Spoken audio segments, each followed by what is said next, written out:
He's standing in the kitchen, the same kitchen he left 2 years ago. Same table, same chairs, same coffee maker. Everything is exactly where it was, but nothing feels the same. His wife is talking to him, asking about the flight, asking if he's hungry, asking small, normal questions that people ask when someone comes home. And he's answering, but his voice sounds flat, even to him, like he's reading lines from a script. The words are there, but the feeling behind them isn't. She reaches out to touch his arm. A gentle touch. The kind of touch that used to make him smile. But when her hand makes contact, something in him tightens. Not anger, not fear, just absence. Like his body is here, but he's not fully inside it. He doesn't pull away, but he doesn't lean in either. He just stands there, feeling nothing where he used to feel everything. His kids run into the room. They're excited. They've been waiting for this moment. They've counted down the days, and they jump toward him, expecting the dad they remember, the one who used to wrestle with them, laugh with them, be present with them.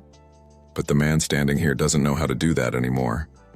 He hugs them, but it's mechanical, stiff, like he's going through the motions of what a father should do, not what he feels. And they notice. Kids always notice. They pull back slightly, confused. This doesn't feel like dad. This feels like someone wearing dad's face. This scene plays out in thousands of homes. Soldiers return from war, physically intact. No visible wounds, no missing limbs, no scars you can see. But something fundamental has changed. They're emotionally distant, unreachable, like a part of them stayed behind in the desert, in the mountains, in the places they can't talk about. Families don't understand it. They think, he's home, he's safe now. Everything should go back to normal. But it doesn't. Because the person who left isn't the person who came back. War changed them at a level most people can't comprehend. And the distance, the emotional flatness, the inability to connect, it's not a choice. It's a survival mechanism that won't turn off. Most people assume soldiers come back traumatized and angry. And some do. They have nightmares, they have flashbacks, they have explosive reactions. That's the version of PTSD everyone recognizes. But there's another version, quieter, harder to see, more insidious. It's the soldier who doesn't explode, who doesn't cry, who doesn't seem affected at all, who just goes through life on autopilot, who can't feel joy, can't feel sadness, can't feel much of anything, who's emotionally numb, who's present physically but absent in every way that matters. This isn't weakness. This isn't a failure to cope. This is what the brain does when it's been exposed to too much. When it's seen things, done things, experienced things that no human nervous system is designed to process. The brain shuts down the emotional system to protect itself, and sometimes it doesn't know how to turn it back on. Psychologists call this emotional numbing or dissociation. The military calls it combat stress. But to the families, it just feels like they lost someone who's still alive, like they're living with a ghost, someone who looks like the person they love but doesn't feel like them anymore. And the soldier feels it too. They know they're different. They know they can't connect the way they used to. They see the hurt in their partner's eyes when they can't respond emotionally. They see the confusion in their children's faces when they don't react to things that should matter. And often they feel guilty. But guilt doesn't fix it, because they don't know how to fix it. Some soldiers describe it as feeling like they're behind glass. They can see life happening. They can observe emotions in other people, but they can't access their own. They can't feel the warmth. They can't feel the connection. Everything is muted, distant, like watching a movie of their own life instead of living it. This is one of the most misunderstood aspects of war trauma. People expect visible wounds. They expect dramatic breakdowns. They expect soldiers to talk about what happened and then heal. But emotional distance doesn't work that way. It's not a wound you can bandage. It's a fundamental rewiring of how the brain processes safety, connection, and feeling. And until you understand what's actually happening neurologically, psychologically, and emotionally, you can't understand why these soldiers can't just snap out of it or move on or be grateful they're alive. Because they are alive, but they're not living. not in the way they used to, not in the way their families need them to. So this isn't about blaming soldiers for being distant, it's about understanding why. It's about exploring what war does to the human brain when it's pushed beyond its limits. And it's about recognizing that coming home from war isn't the end of the battle. For many, it's just a different battlefield. Let's talk about what actually happens in the brain during combat, and why it creates emotional distance that persists long after the war ends. When a soldier is in a combat zone, their brain is in a constant state of hyperarousal. The amygdala, the brain's threat detection center, is working overtime. It's scanning constantly for danger. Every sound could be a threat. Every shadow could be an enemy. Every moment could be their last. The amygdala is screaming, "Stay alert, stay vigilant, survive." At the same time, the prefrontal cortex, the part of the brain responsible for rational thought and emotional regulation, starts to shut down. Because in life or death situations, you don't have time to think. You have to react. The brain prioritizes survival over everything else. And survival doesn't require emotions. It requires speed, instinct, and action. This is adaptive in the moment. It keeps soldiers alive. But when this state persists for months or years, it rewires the brain. The amygdala becomes hypersensitive. The prefrontal cortex becomes underactive. And the balance that allows humans to feel safe, to relax, to connect emotionally, gets disrupted. Now add traumatic events, watching friends die, killing people, seeing civilians harmed, being under fire, experiencing explosions. These aren't just stressful events, they're events that overwhelm the brain's ability to process them. The memories get encoded differently. Normal memories are stored in the hippocampus in a narrative form.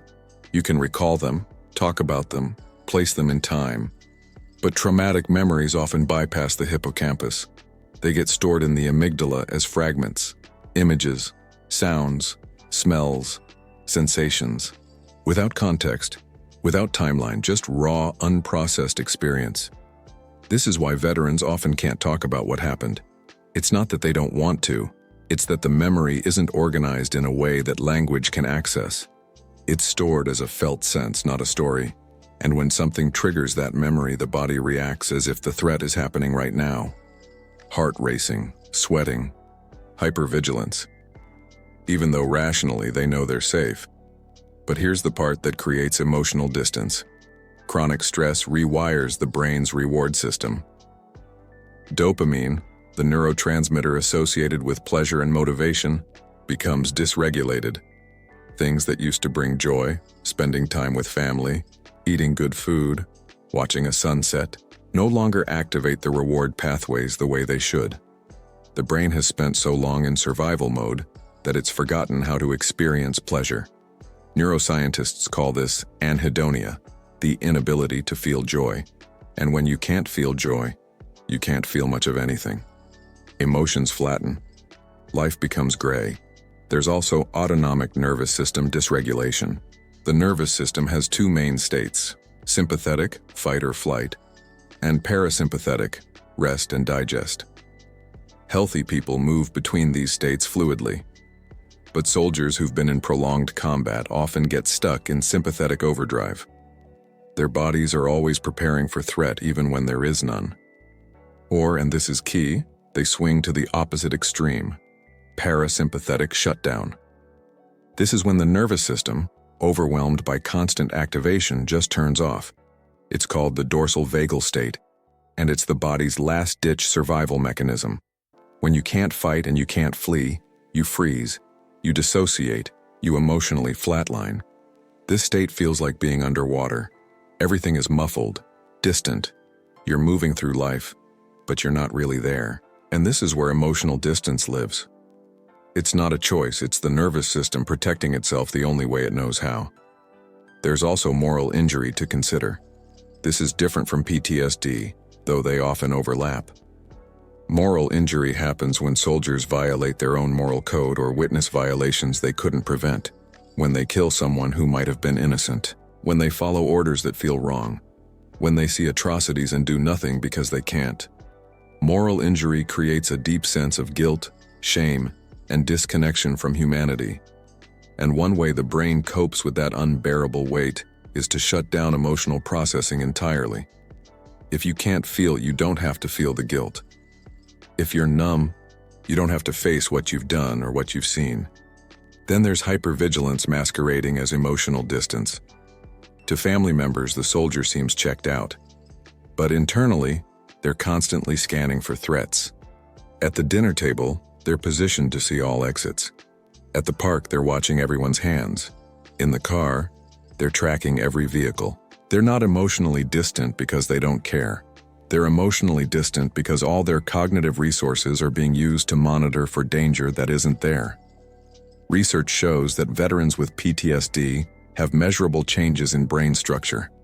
The hippocampus often shrinks. The amygdala becomes overactive. The prefrontal cortex shows reduced activation. These aren't metaphors. These are physical changes visible on brain scans. But here's what's important. The brain can heal. It's not permanent. With proper treatment, therapy, and support, the brain can re-regulate. The amygdala can calm down. The prefrontal cortex can come back online. The reward system can reactivate. But it takes time. It takes safety. It takes consistent, patient effort. And it requires understanding that emotional distance isn't personal. It's not a rejection of loved ones. It's a nervous system stuck in survival mode, trying desperately to protect itself from a threat that's no longer there. Let's talk about why emotional shutdown happens and why it's so hard to reverse. In combat, soldiers are exposed to what psychologists call incompatible demands. You're trained to protect life, but you have to take life. You're taught to be compassionate, but you have to be ruthless. You care about your brothers in arms, but you can't afford to grieve when they die because you need to keep fighting. These contradictions create unbearable psychological tension, and one way the mind resolves the tension is through compartmentalization. You split off the part of yourself that feels. You put emotions in a box and lock it. You become functional, tactical, mission-focused, and you stop processing what any of it means. This works in the short term. It allows soldiers to keep operating under conditions that would psychologically destroy most people. But the problem is, once you've learned to shut down your emotions to survive, it's incredibly difficult to turn them back on when you're safe. Because here's the thing, the brain doesn't know the war is over. Rationally, the soldier knows they're home, but their nervous system is still operating as if they're in danger. Every unexpected sound is a potential IED. Every crowd is a potential ambush. Every moment of stillness feels wrong because stillness in combat means you're not alert enough.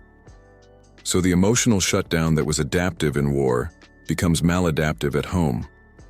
They can't relax because their brain won't let them. And they can't connect emotionally because connection requires vulnerability. And vulnerability in a war zone gets you killed. This is why veterans often describe feeling like they're still deployed even years after coming home. Physically, they're in their living room. Psychologically, they're still in Fallujah, Kandahar, Baghdad. The body came home. The mind is still at war. There's also survivor's guilt layered into this. Many soldiers who came home emotionally distant lost people they cared about. Friends, brothers, people who didn't make it back. And part of them feels like they don't deserve to be happy when those people are dead. Like feeling joy would be a betrayal. Like the only way to honor the fallen is to carry their weight, even if it crushes them. So they don't allow themselves to feel good. They don't allow themselves to laugh freely or enjoy simple pleasures. Because how can they enjoy a barbecue when their best friend is in the ground? How can they celebrate their kid's birthday when they killed someone else's kid, even if it was justified? This guilt becomes a barrier to emotional reconnection. They punish themselves with numbness, and numbness over time becomes their default state. Then there's the language problem. Most people process emotions through language. You feel something, you name it, you talk about it. But combat trauma often lives in a pre-verbal part of the brain. The experience is encoded in the body, in tension, in hypervigilance, in flashbacks that are more sensation than memory. When someone asks, "How are you feeling?" the veteran often doesn't know, not because they're being evasive, but because they genuinely can't access the feeling. It's there buried under layers of shutdown, but they don't have the internal vocabulary to reach it. And when you can't name what you're feeling, you can't process it. And when you can't process it, it stays stuck. And stuck emotions create distance. There's also learned helplessness in some cases. Soldiers are trained to follow orders, to suppress personal feelings for the mission. They spend years learning that their emotions don't matter, that the mission is all that matters. And when they come home, they don't know how to unlearn that.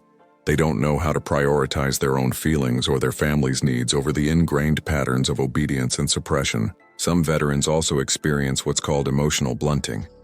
This is different from numbness. Numbness is the absence of feeling. Blunting is when you feel something, but it's muted, like turning down the volume on all emotions. Happiness is mild. Sadness is mild. Anger is mild. Everything exists in a narrow gray range, and that makes connection difficult because connection requires intensity, passion, presence. And here's the paradox. Many veterans want to connect, but they don't know how anymore. They miss the intimacy they used to have. They see the pain in their partner's eyes. They want to be the parent their kids need. But there's a wall between them and the world, and they don't know how to break through it. Sometimes they try. They go through the motions, they smile, they say the right things. But it feels performative, like acting, and both they and their loved ones can feel the inauthenticity, which only deepens the distance. So emotional shutdown isn't laziness, it's not indifference, it's not a character flaw. It's a survival mechanism that saved their life in war and now won't release its grip. It's a nervous system that learned to protect them by turning off, and now it doesn't remember how to turn back on. And until the people around them understand that, the distance will feel like rejection, when it's actually just a brain and body doing the only thing they know how to do: survive. Not all emotional distance looks the same. Veterans manifest it in different ways depending on their personality, the nature of their trauma, and their coping mechanisms. Let's explore the main types. The stoic. This veteran doesn't talk about what happened, doesn't show emotion, doesn't cry, doesn't get angry. They present as calm, controlled, unaffected.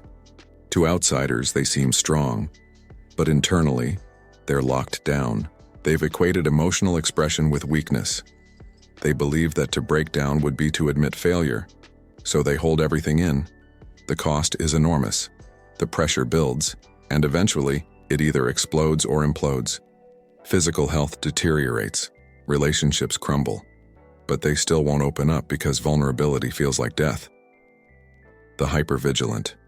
This veteran is emotionally distant because all their energy is devoted to scanning for threats. At restaurants, they sit facing the door. At home, they check locks multiple times. They can't relax in crowds. They're constantly on edge. To their families, it looks like they're not present. But they are present, just not with the family. They're present with the threat that might come at any moment. This hypervigilance is exhausting. It leaves no bandwidth for emotional connection. They're too busy protecting to feel. The ghost. This veteran goes through life on autopilot.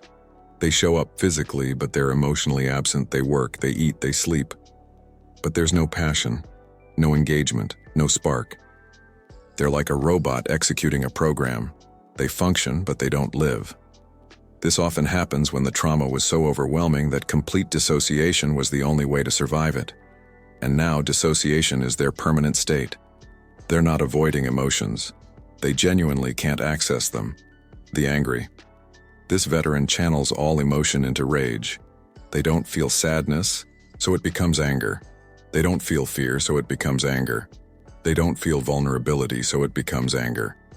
Anger is the only emotion that feels safe because it's active, powerful, protective. But it also creates immense distance. Loved ones walk on eggshells. Intimacy becomes impossible. And underneath the anger is usually profound grief and terror that they can't face. The self-medicator. This veteran uses substances to manage the distance, alcohol to numb further, drugs to escape. They're not trying to feel. They're trying to stop feeling the absence of feeling. The emptiness is unbearable, so they fill it with something. anything. This pattern often accelerates the emotional disconnection because substances disrupt the brain's ability to regulate emotions naturally. And the shame around addiction adds another layer of isolation. The perfectionist. This veteran throws themselves into work, fitness, or other pursuits. They're high-functioning, successful even, but emotionally unreachable. They've replaced connection with achievement. They've replaced intimacy with productivity. This looks like strength from the outside, but it's often avoidance. They're running from the internal chaos by staying constantly busy. If they stop, they'd have to feel, so they never stop. The isolator. This veteran withdraws completely. They don't want to burden anyone. They don't trust anyone. They feel fundamentally different from civilians, like no one could understand. So they retreat. They live alone. They avoid social situations. They keep relationships at arm's length. This isn't misanthropy. It's protection. They're convinced that connection will either hurt them or hurt others. So they choose isolation as the safest option. Here's what all these types share. They're all trying to survive. They're not choosing distance because they're cold. They're distant because closeness feels dangerous. Because their nervous system learned in war that vulnerability gets you killed. And that lesson hasn't been unlearned yet. They also share a deep sense of being misunderstood. Civilians thank them for their service but have no idea what that service cost. Families want them to just be normal again without understanding that normal is gone. Society expects them to transition seamlessly back to civilian life, as if war is something you can just turn off. And that gap between what they've experienced and what others can comprehend deepens the isolation. They feel like aliens in their own country, like they speak a language no one else understands. And that feeling of being fundamentally different, fundamentally alone, reinforces the emotional walls they've built. Let's talk about what emotional distance does to the people who love these soldiers. Because trauma doesn't just affect the person who experienced it. It ripples outward, affecting everyone in proximity. Partners often describe feeling like they're married to a stranger. The person they fell in love with was warm, present, engaged. The person who came back is cold, distant, unavailable. They try to connect, they ask questions, they reach out physically, but they're met with walls. And over time, that rejection, even though it's not personal, erodes the relationship. Some partners blame themselves. They think, if I were more understanding, more patient, more supportive, he'd open up. But that's not how trauma works. The distance isn't about them. It's about a nervous system that won't allow intimacy because intimacy requires vulnerability, and vulnerability feels life-threatening. Other partners become caretakers. They walk on eggshells. They manage the veteran's moods. They shield the kids from dad's bad days. They sacrifice their own needs to keep the peace. And this dynamic creates resentment because they're not in a partnership anymore. They're in a caregiving role they never signed up for. And there's secondary trauma. Partners of veterans often develop their own anxiety, depression, and hypervigilance from living with someone who's constantly on edge. The trauma becomes contagious. The home environment becomes tense. And everyone suffers.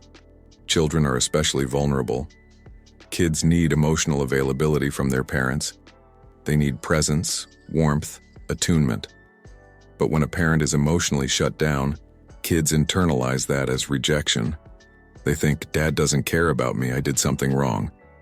And often they try harder to connect. They perform. They seek approval. But the parent, locked in emotional numbness, can't respond the way the child needs. And the child grows up feeling unseen, unimportant, emotionally neglected. Some children develop their own emotional distance as a coping mechanism. They learn that feelings aren't safe, that vulnerability isn't welcome, and the cycle continues into the next generation. Then there's intimacy, both emotional and physical. Emotional intimacy requires openness, sharing, vulnerability.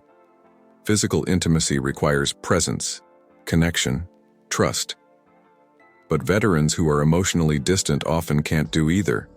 Sex, if it happens, feels mechanical. Conversations feel surface level, and slowly the relationship becomes transactional rather than relational. Some veterans also experience touch aversion. Being touched even gently can trigger hypervigilance or flashbacks, so they avoid it, which their partner interprets as rejection, which creates more distance, which reinforces the veteran's belief that they're broken and unlovable. Friendships also suffer. Veterans often isolate because they feel like civilians can't relate, and they're partly right. Talking about normal life, sports, TV shows, work drama feels trivial when you've been to war, so they stop engaging, they stop showing up, and friendships fade. The only people they sometimes feel comfortable around are other veterans, because those people get it. They don't need explanations, they understand the silence. But even those relationships can be complicated because they're built around shared trauma, which can reinforce the identity of being damaged rather than supporting healing. And then there's the loneliness. The veteran feels alone because no one understands. The family feels alone because they can't reach the veteran. Everyone is isolated in the same house. Some relationships survive this, some don't. Divorce rates among veterans are high, especially those with PTSD. Not because the love isn't there, but because the distance becomes unbearable. Because at some point the partner has to choose their own mental health. And leaving feels like abandonment, but staying feels like drowning. But here's what's important to understand. This isn't inevitable. With proper support, therapy, and time, veterans can reconnect. The brain can heal. The nervous system can re-regulate. Emotional capacity can return. It's not easy. It's not quick. But it's possible. And for families, understanding that the distance isn't personal is the first step. It's not about you. It's not your fault. It's a traumatized nervous system doing what it knows to survive. And with patience, with boundaries, with professional help, reconnection is possible. So what does healing look like? How does someone who's emotionally shut down after war find their way back to feeling, to connection, to life? First, therapy. Not all therapy works for combat trauma, but trauma-focused therapies have proven effective. EMDR, eye movement desensitization and reprocessing, helps reprocess traumatic memories so they're no longer stored as fragmented, overwhelming experiences. Prolonged exposure. Therapy helps veterans face traumatic memories in a safe environment until they lose their emotional charge. Cognitive processing therapy helps challenge and reframe the distorted beliefs that trauma creates. But therapy only works if the veteran is willing, and many aren't. Because seeking help feels like admitting weakness. Because they don't trust therapists who haven't been to war. Because talking about it feels impossible when the memories aren't in words. This is where peer support becomes critical. Veterans helping veterans. Guys who've been there, who understand, who won't judge. Groups like Team Rubicon, which deploys veterans to disaster relief, give purpose and community. Groups like The Mission Continues create service opportunities that help veterans feel useful again. Somatic therapies are also important because trauma lives in the body. Traditional talk therapy often isn't enough. Yoga, breathwork, martial arts, EMDR, these modalities help release trauma stored in the nervous system. They help veterans reconnect with their bodies in a way that feels safe. Nature and animals also play a healing role. Many veterans find peace in wilderness therapy, in hiking, in simply being away from people and stimulation. Equine therapy, working with horses, helps veterans practice vulnerability and connection without the complexity of human relationships. Purpose is essential.